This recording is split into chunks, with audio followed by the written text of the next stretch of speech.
Hello, I'm Jashikins, and welcome to another episode of Jash Reads. Today we are going to continue reading Megamorphs #1, The Andalite's Gift by Kay Applegate.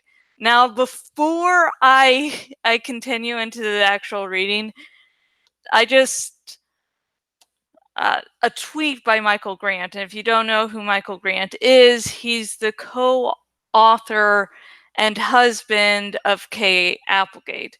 And he tweeted like, "This isn't signaling, but what if the."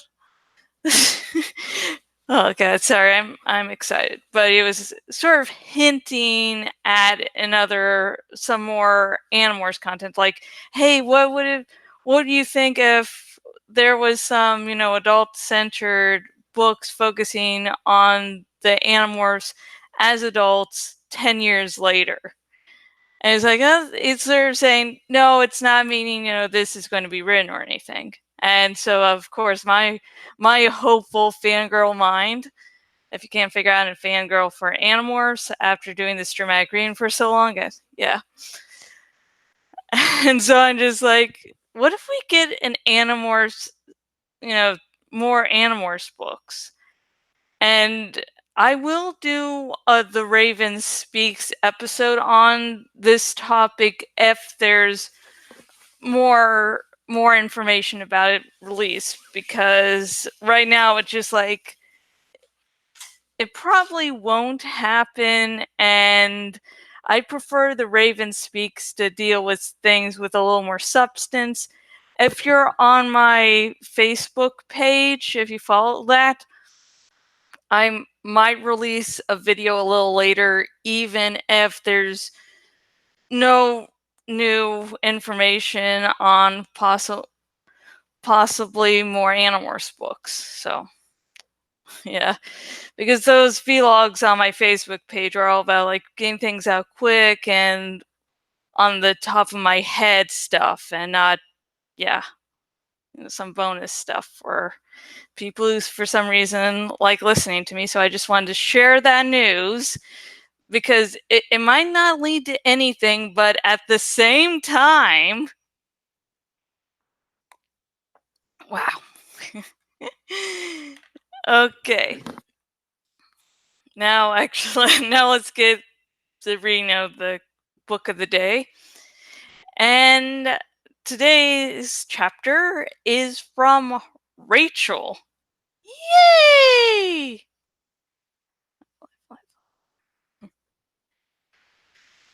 I reached civilization, or at least I reached a suburban development. Maybe it was familiar. I don't know. Maybe I'd been there before. I didn't know that either. What I did know was that my feet were scratched and torn. My legs were aching and sore. My entire body was sore. I was hungry and thirsty and scared. And I was tired beyond belief. I needed sleep. I could see lights on inside many of the homes I passed.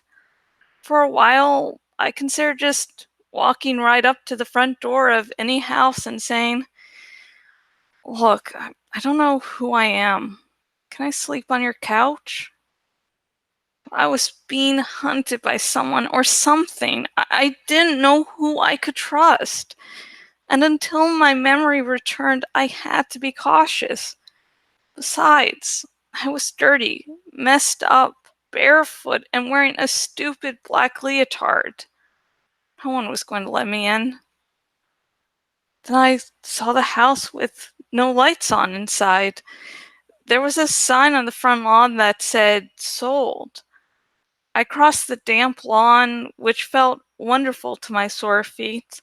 I peered in through a front window. No furniture. It was empty. I quickly went around to the back. The house had a pool, and I saw a faucet down behind some bushes. I fell to my knees and turned the knob till cool, fresh water flowed. I drank my fill. Well, that's one thing taken care of. I whispered to myself. I checked out the houses on either side. There was a high fence all the way around. No one could see me. I tried the back door. Locked. I tried the garage door. Locked. Then I tried a window. Yes! I hoisted myself up and slid inside. It was dark. The house smelled like fresh paint. Is anyone here? I called out in a trembly voice. My voice fell flat in the emptiness. I went to the kitchen and opened the refrigerator. The light surprised me. Inside the refrigerator was nothing. I checked the cupboards. Empty, empty, empty. Aha! Right there on the counter, a box of vanilla wafers. They must have belonged to the painters. There were paint fingerprints on the box. It was open and half the cookies were gone.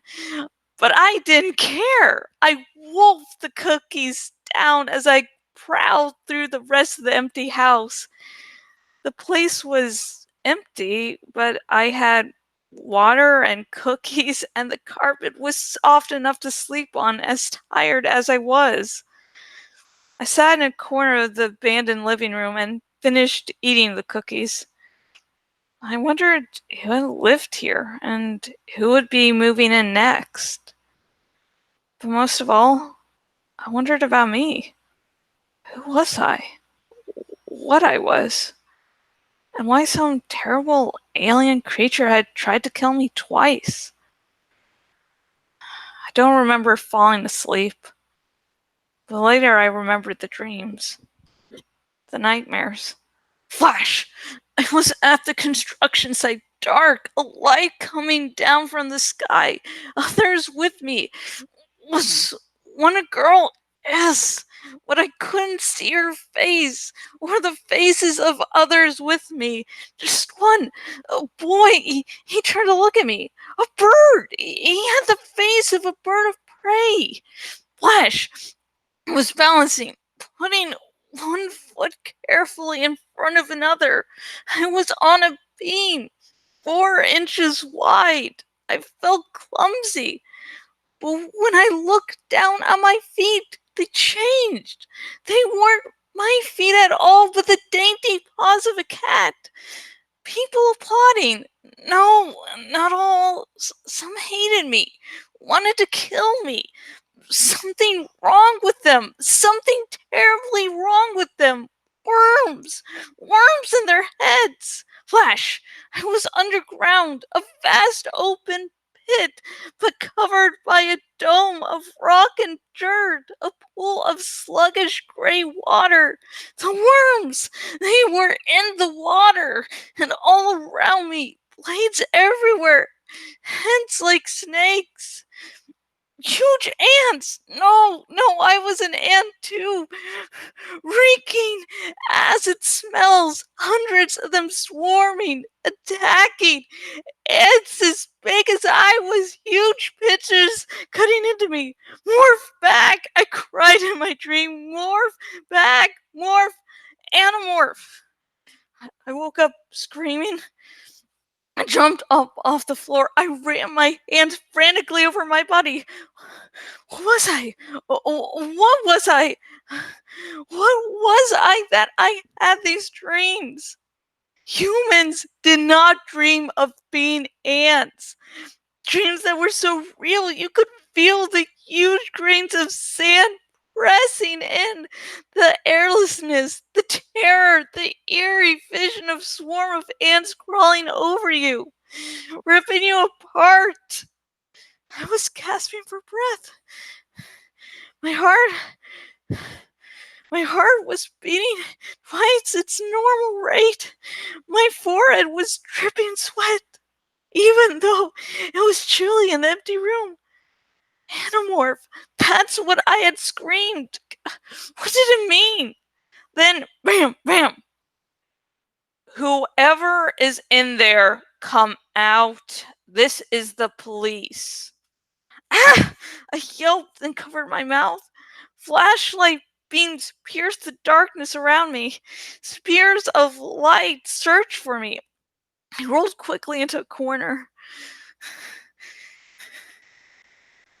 Don't make us come in there after you, a policeman said. Neighbors reported someone climbing in, so just come on out. Trapped. I should just give myself up. No, no, there were enemies everywhere. I couldn't. I'm going to count to 3, and you'd better come out with your hands over your head. A policeman yelled. I had to get away, had to think, had to find out who I was, what I was. But I was surrounded. Morph, like when I became a bear. Only not the bear. I didn't know if the bear inside me was injured. I searched the jagged memories from my dreams. What had I seen? What pictures had I seen? The ant? No, never the ant. Never again. I felt that in my bones. Larger, more powerful. Yes. The cops were banging and yelling. My skin was still electric from the terrifying nightmares. But I calmed myself. I focused on one image from my dreams. Large. Very large. Too large for the police to handle. Ooh! I cried out as my nose and upper lip suddenly exploded outward, exploded in a long, massive growth that reached the floor. I was growing larger, larger, filling the room. Come out of there now, or we're coming in. Don't worry, officer, I thought. I'll be out soon. And that's the end of that lovely chapter. Rachel is trapped, and her go-to is, let's kick ass. And she doesn't stop to think, hey, I was a cat, so, I could possibly sneak out and no one would be the wiser. She's like, okay, someone's fucking trying to piss me off now. So I'm going to give them a little surprise hello. Of course, the other fact of the matter is that, well, she's probably around 13, maybe 14 at this point in the series. And she doesn't know who she is. She knows there's no one she can turn to. And, she's just been on pure adrenaline for so long. It's like, of course, someone getting attacked, their knee-jerk reaction would be, I just want to fucking fight back. Well, what do you think? What do you think about Rachel's reaction as I'm going to morph into an elephant and kick some ass? And yeah, and also I loved that Rachel can't really remember any of the other Animorphs, but she can remember Tobias, and it's like, oh, that's so cute. It's a little Rachel Tobias moment, and it's just so adorable. It's so adorable and cute and awesome. So what do you think about that? What do you think the first person Rachel really remembers is Tobias? Comment down below. And comment anything else you think about this chapter. And remember, no major spoilers. I'm hoping against hope that people watch these videos and then go, hey, I want to read this Animorphs series for myself. So, there's some really big twists and turns throughout the series that shouldn't be spoiled.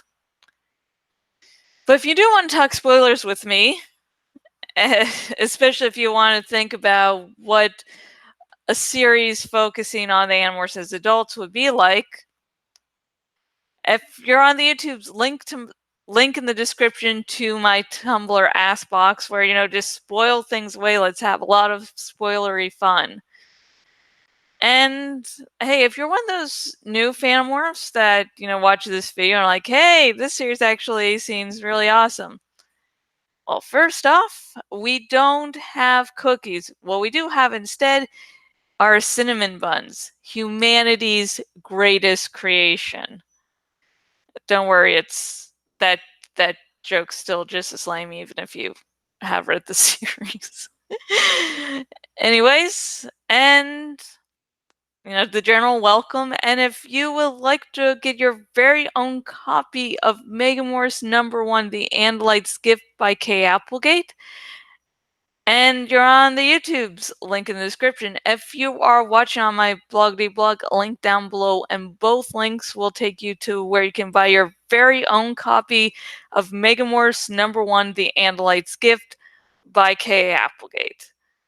And if you buy the book via those links, you will be helping to support me.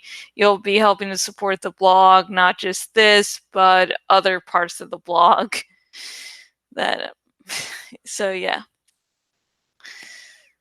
And if you're on the YouTubes, please like this video for Rachel finally gained some sleep. Okay, it was full of nightmares. She was abruptly woken up. But this is really the first time she was able to eat, drink, and fall asleep. So, like for that.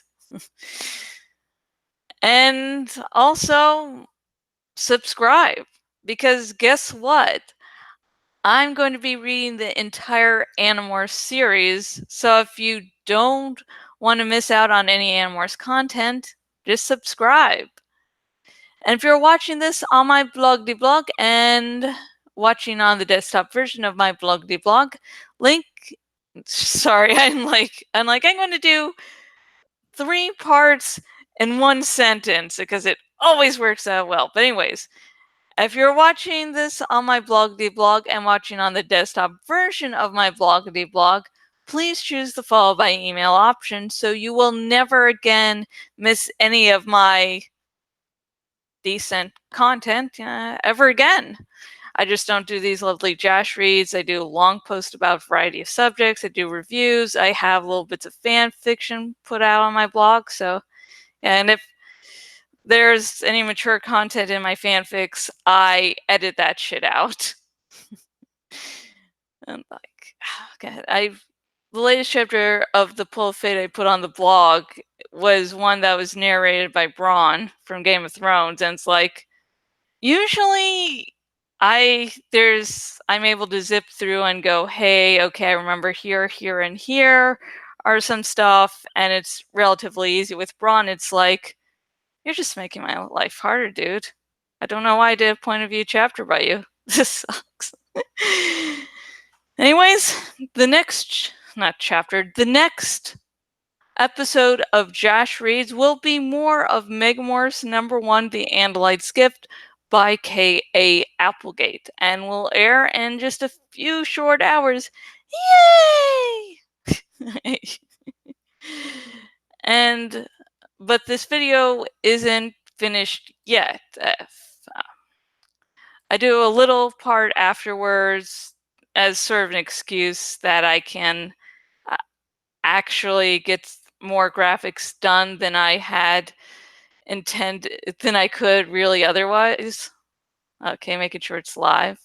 Okay, this seems to be live. And if it isn't live, no one will really care because I don't think people really watch this part. Okay, 1, 2, 3, 4. Okay. And also, this part will give you a little room to breathe if you found a chapter intense and you're like, okay, this gives me a few more minutes to escape from the real world. So this graphic here that I'm working on, it's going to eventually end up with a quote from season 8, where Tyrion's talking to Jaime about Cersei, about you always knew who she was, but you loved her anyways, and instead focusing on Jaime and Cersei, focusing on Jorah and Dany. Now, this was done before Dany went mad. Like, officially. I mean, I had sort of guessed that for a few seasons. And I will say that I really wish that they had done a better Mad Queen story arc, because that story arc deserves so much better. So, anyways, so right now we need a picture of Daenerys to put on top of here, because right here it's sort of like the fiery part right here. That's who she always was. Jorah's kissing her hand. It's romantic. Now we're going to search for Daenerys Targaryen transparent. Let's see. I really wish we could look at people. This is Daenerys Targaryen. I love sometimes when you put stuff in there. It's like, oh, we could do that, or we could give you something totally else, different.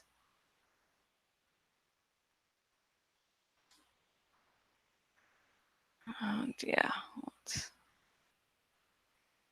Like John's, I noticed in the first real trailer for Game of Thrones season 8, when it's like there's not really showing any kind and mushy John Dany scenes. I like it. I think this might hint that it doesn't work out, and wow, their relationship didn't work out. But I was watching something where someone's like, it's sort of odd that they didn't have John outright say, "You're my aunt, Dany." It's all like power play, and it's just, it's like, why didn't you mention it? Why don't you mention it? Because it's easy enough to infer why he's not sleeping with her anymore, but at the same time, it's like, just tell me. Okay, DeviantArt, visit,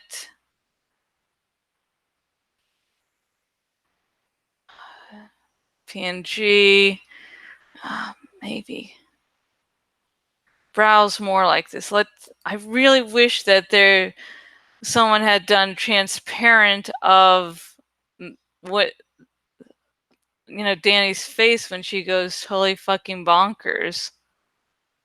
And it's like, oh, I had some people like, they're like, oh, she's not crazy. She's not mad, because mad would be blah blah blah blah blah. And it's like she murdered fucking innocents of people. It doesn't really matter, like, how you call her madness. Like, oh, it's sorrow, it's pain. It's like she oh, there's some of my artwork there. Really crappy shit. Really crappy shit. And yeah. Great work. Damn it. I wanted to going crazy. There's Targaryen. Let's see some of those tags there. Bend the knee. There's Stormborn. There's Targaryen. Oh, there's really great stuff on DeviantArt.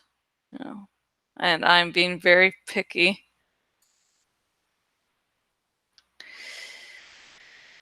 And if I can't find the picture already cut out for me, we're going to have adventures, and why I prefer to have someone else's transparent image used. Let's see, Daenerys Targaryen, the bells. Do not ask who the bells toll for they toll for you. Or, damn it, I really fucked that shit up. Really, really did.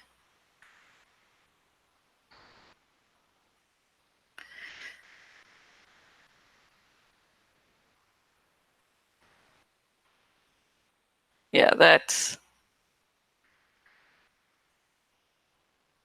No, I think that might have been last episode because, yeah, her clothing is definitely not. Damn it.